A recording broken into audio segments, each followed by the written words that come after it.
Welcome back here on Live Now from Fox 310 on the East Coast and 1210 on the West Coast. I do want to get you out to some breaking news that we are following as we take a live look over the White House here in D.C. President Donald Trump announcing that he has now ordered airstrikes against the Houthi rebels in Yemen. I want to pop this up on your screen. It is a portion of a post by President Trump just posted to his Truth Social. You can see it there on your screen. He says, "Today, I have ordered the United States military to launch..." Wait, is he really? Wait, the guy that Hassan interviewed? Wait, really? We actually like the guy that Hassan likes, the guy that he's friends with, the terrorist guy? Decisive and powerful military action against the Houthi terrorists in Yemen. They have waged an unrelenting... he's talking about because Hassan basically was talking to one of the guys and basically said, "You're like Luffy." Hold on. Am I remembering this wrong? So we don't know if that specific guy that Hassan had on Twitch, we don't know what's going on with him. We don't know that, right? You guys are just saying that it's likely that he got taken out. Campaign of piracy, violence, and terrorism against American and other ships, aircraft, and drones. The statement goes on to say Joe Biden's response was pathetically weak, so the unrestrained Houthis just keep going. It has been over a year since a U.S. flag commercial ship safely sailed through the Suez Canal, the Red Sea, or the Gulf of Aden. The last American warship to go through the Red Sea 4 months ago was attacked by the Houthis over a dozen times. Funded by Iran, the Houthi thugs have fired missiles at U.S. aircraft and targeted our troops and allies. These relentless assaults have cost the U.S. and world economy many billions of dollars. Didn't they attack like random ass ships too? Like it's not even like they're making military strikes. Like they were attacking like civilian ships from like other countries, and just like literally landing on them with like a helicopter and fucking taking them over. Yeah, shit. While at the same time putting innocent lives. So what they do? What did they actually do in those strikes? You know what? I'm gonna see if I can find info on that. So like, okay, I'm not 100% sure on this. Like I'm just getting a summary over here. Apparently, civilians have died, and so the Houthis claim that their attacks are on ships linked with Israel, the U.S., or the U.K. But then the counterpoint is that many of these vessels didn't have a connection to the U.S., the U.K., or Israel. That they were just kind of indiscriminate. Wouldn't that? I mean, if that is true, then if they are attacking U.S. ships, then even the Israel and U.S. and U.K. ships, then yeah, this isn't just them trying to get back at Israel. Yeah. The Houthi attack on American vessels will not be tolerated. We will use overwhelming lethal force until we have achieved our objective. The Houthis have choked off shipping in one of the most important waterways of the world, grinding vast swaths of global commerce to a halt and attacking the core principle of freedom of navigation upon which international trade and commerce depends. Our brave warfighters are right now carrying out aerial... Didn't they attack a Philippines ship? I'm pretty sure they did. Yeah, they did. Notably, March 2024, they attacked the MV True Confidence, a Barbados-flagged Greek-owned vessel in the Red Sea that had Filipino and Vietnamese crew. Yep. Attacks on the terrorist bases, leaders, and missile defenses to... No, dude, this is super based. Like they should just blow them up, honestly. Protect American shipping. You can't allow this. You can't allow this kind of this kind of behavior to threaten shipping channels and stuff like that. There's no way. Naval assets and to restore navigational freedom. No terrorist force will stop American commercial and naval vessels from freely sailing the waterways of the world. Want to pop you out to this live image once again, showing the White House. They're at war. They're at war with civilian vessels. Wait, what? I don't know what everyone's talking about. The statement coming in from President Trump to all Houthi terrorists: your time is up, and your attacks must stop. Starting today. If they don't, hell will rain down upon you like nothing you have ever seen. And I'm going to be the 100% real. Okay, so let's assume that they are at war.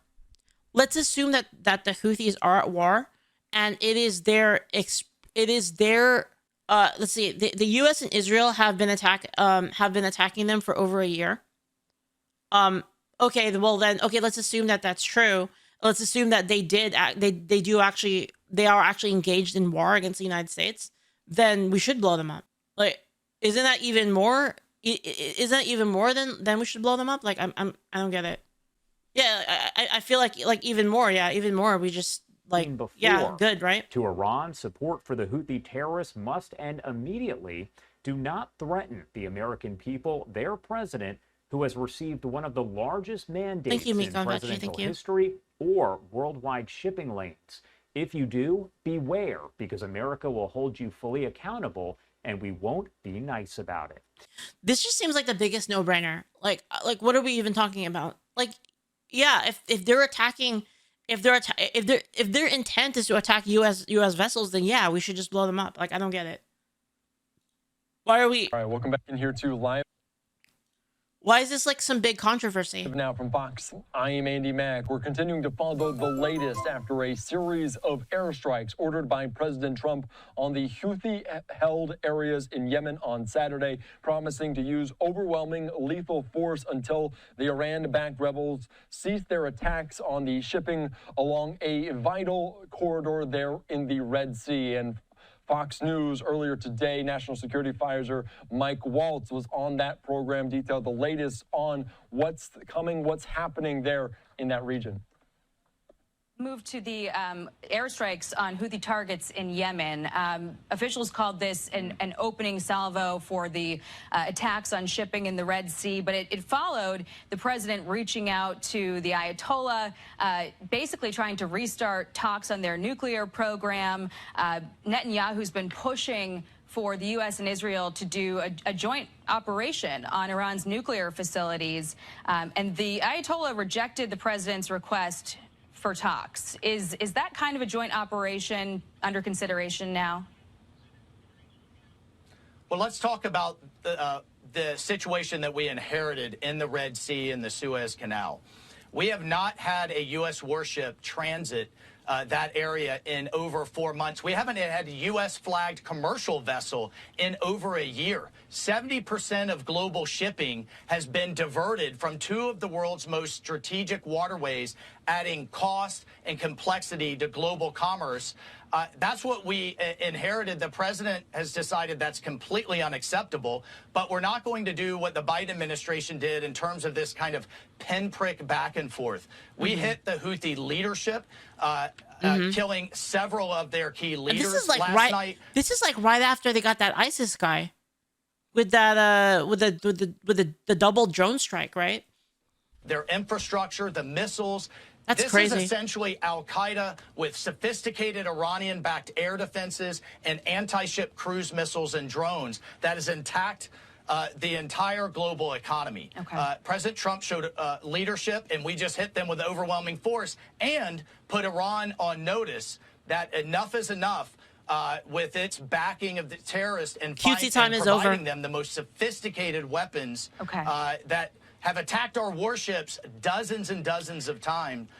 All of that alongside an offer of diplomacy in terms of all options are on the table for their nuclear program. All right, you're just listening in there to Mike Waltz earlier today on Fox News, talking about the sophistication of this Houthi group, the Houthi rebels there in that region. And of course, this is a message not only to them, but also to Iran. And we're also learning more information since those airstrikes were carried out early on Saturday morning. This a post from Fox News' Lucas Tomlinson saying that the U.S. warships have shot down about a dozen Houthi drones targeting the Truman Strike Group since the airstrikes last night. This, according to a senior defense. Man, the scariest thing about like all of the war happening right now and like kind of the evolution of war is the whole like advancement of like drones as like a method of war.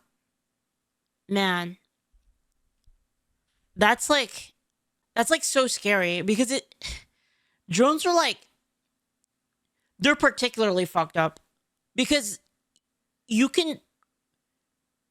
how do you even avoid them? You know, like it basically just like increased like the threat to like anyone really. has been increased a lot because of drones, because they can fly around, they can get around like obstacles. Like, how do you even block them? Might be time to like buy a shotgun with some birdshot or something. What do you need to take down the drone? Can you do it with birdshot? Drones can get hacked and disabled. Yeah, but like that's not that easy.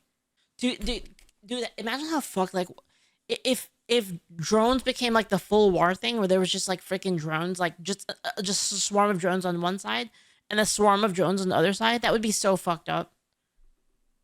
Like, man. Official. The drones were shot down well before they posed a serious threat, the official added. And of course, these airstrikes come days after the Houthis said they would resume attacks on Israeli vessels sailing off Yemen in response to the latest blockade by Israel in Gaza. All right, let's continue on with this conversation. I want to bring into the conversation Swan Vice shot President for Foreign Policy with Jinja Blaze, Miss Tall Blaze. Thank you so much for joining us here on Live Now from Fox for the latest. What do we make of this latest round of Iran airstrikes by keeps the letting US their against dogs the bite Houthis, us. and They what might type of lose message their navy is President again. might be time to like get like a good shotgun and like actually go shoot clays. You know, like those clays that they throw into the air and then like you have to like practice shooting them. I should do that. We had drone-on-drone battles in the 90s. It was a TV show called BattleBots. Dude, that show was cool. That show was pretty good. I liked BattleBots. Trump trying to send? Do you remember when they banned nets because nets were too OP? Well, good afternoon, Andy. It's good to be with you. I think this action is long overdue, and National Security Advisor Waltz was absolutely correct when he said that the situation in the Red Sea has been unacceptable.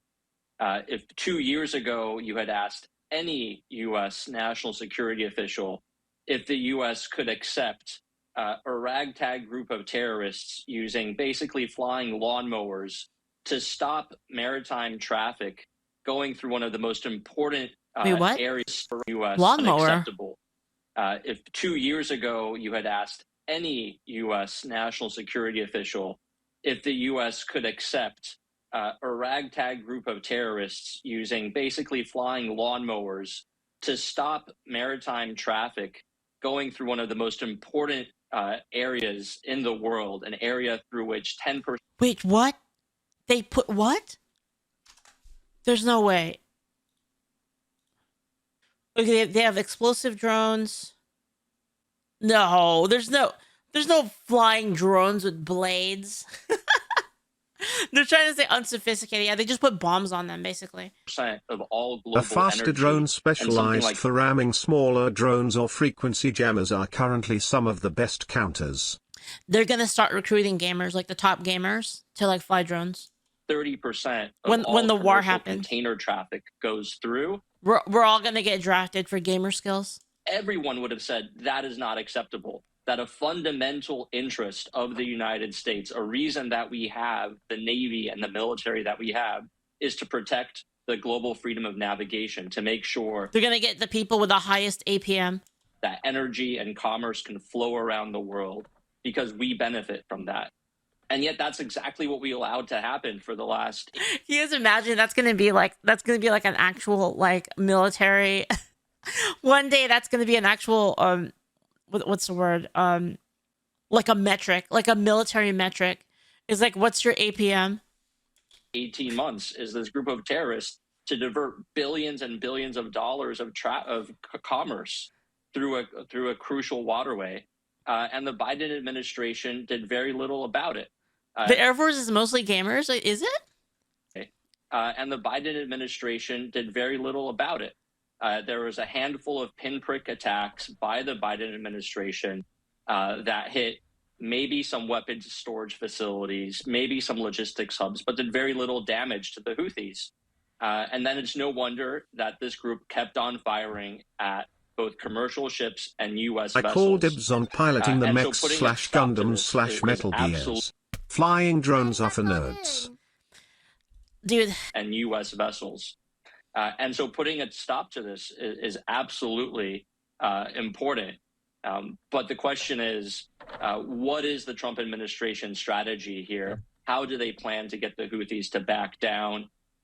Heavy strikes going after the Houthi leadership is obviously a major advance from what we saw the Biden administration do. Mm-hmm. But we haven't really heard yet You can't let you cannot let these kind of people get away with this kind of shit, because it's just going to encourage them to keep the plan? How do they think Thank you, I they're really going to appreciate win it. this? How are they going to make it?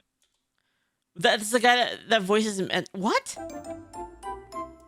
What is the plan? How do they think they're going to win this? How are they going to make the Houthis back down? Yeah, and we'll get into that. What's next? Big question in just a little bit. I do want to ask you about that, how this is different from the Biden administration, because we have seen a different tone as they also designated the Houthis I'm not as a foreign schizo, terrorist but the guy on the right looks like generated. His smile is uncanny value, lol. Oh, I see. Actually, Johnny, thank you so much for the bits. Thank you. As a foreign terrorist organization. This a post from Mike Waltz, who we also just saw on Fox News during that segment, talking about President Trump taking decisive action against the Houthis to protect American personnel and assets. Biden's feckless leadership emboldened the Houthis. In terms of this, you mentioned the little small airstrikes by President Biden versus what's going on with Trump. Can you decipher a little bit and give more understanding on how they are different than what we saw in the previous administration?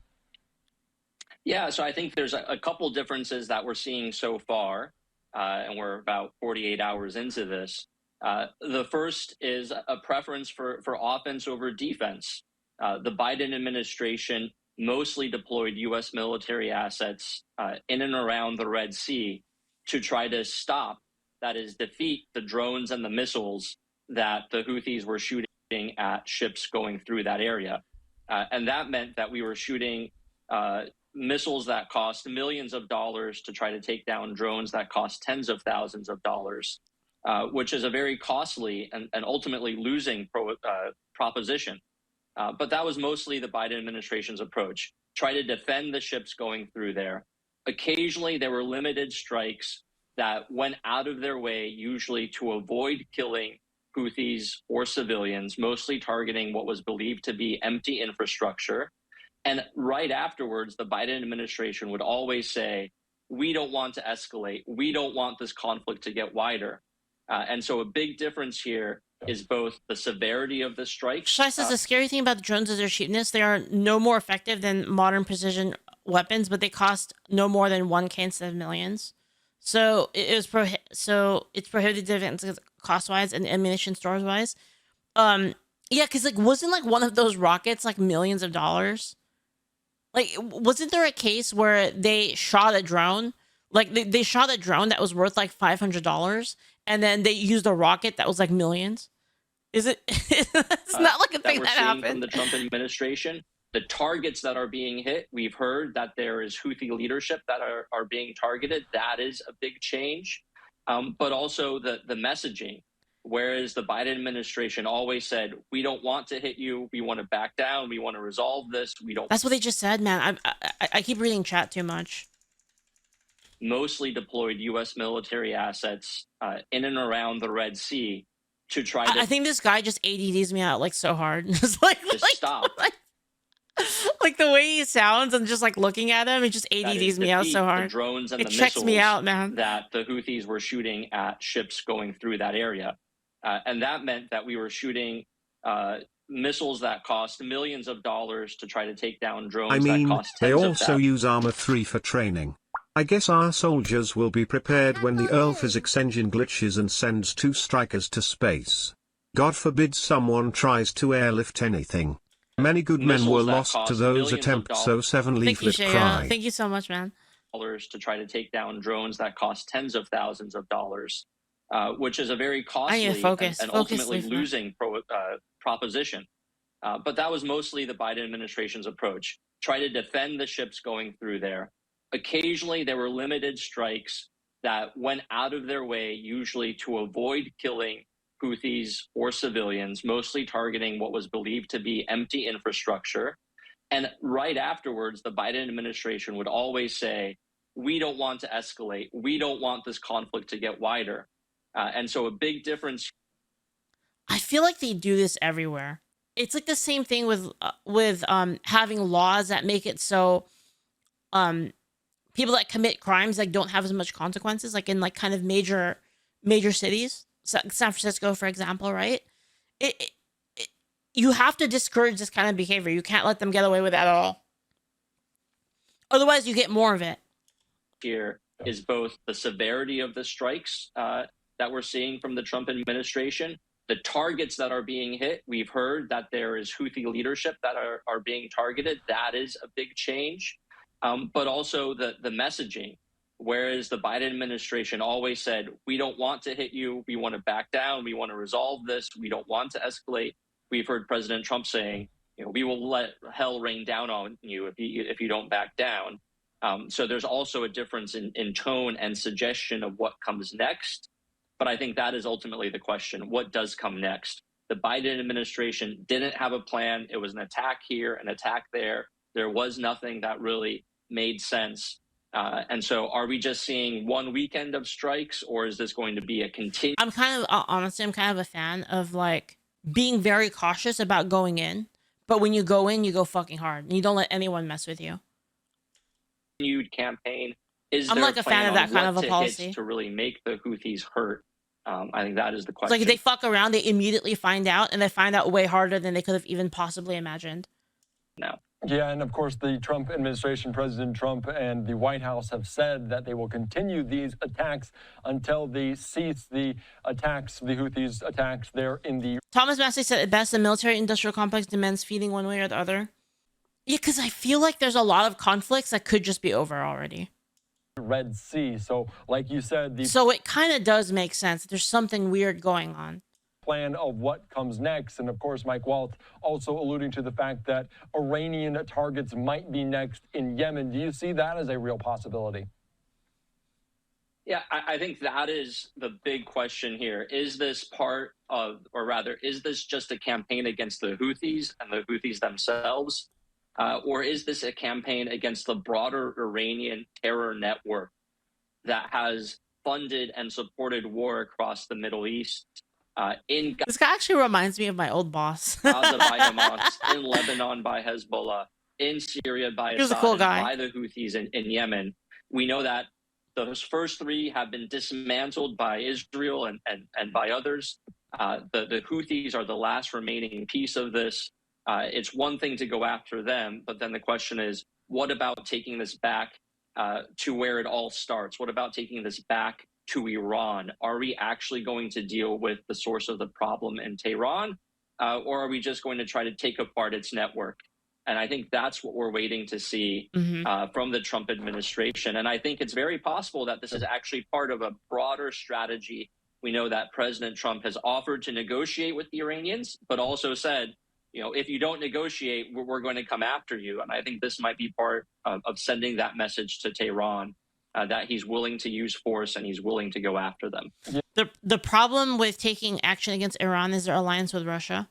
And this comes after the negotiation tactic by President Trump to try to have a deal, a negotiation about those nuclear arms that they continue to enrich the uranium. I do want to ask you about this region because you mentioned just the critical nature of the Red Sea, the Suez Canal. This is a post from the White House as this were the airstrikes were happening. I do want to ask you, so 25,000 merchant ships. Wait, does he have a hat signed by himself? Like the bill is signed by him. Go through it, $1 trillion. That's the most Trump thing I've ever seen. We've seen it in the past where the U.S. Navy has to escort different merchant ships through the Red Sea. Do you think that is something that could happen if the Houthis do not cease to make these airstrikes on different vessels there?